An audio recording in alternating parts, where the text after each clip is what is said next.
Now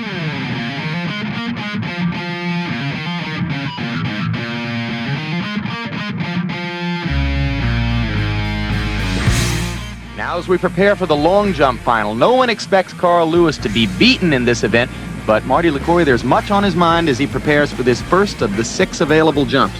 His strategy is to just take this first jump, really get a long, fair jump out there, and then pass on the final 5 so that he can rest up for the 200 meters. Fair jump. The white flag is up. Way out there, Marty. He's near the 29-foot sign again. Well, he looks a little calm right now. You remember when he jumped 28.9 last year, he also had a 30-footer disallowed because of a foul, and I think he's waiting to make sure before he celebrates that this one was fair. Well, it's a fair jump. We're just waiting for the distance now. It looks like a very long one. 879. Yeah. Oh, my.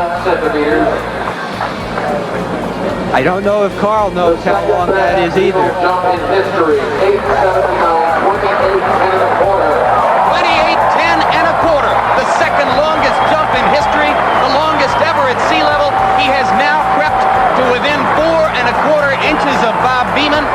And Marty, every time he steps on the track, he does something spectacular. This is simply amazing on the very first jump of the competition.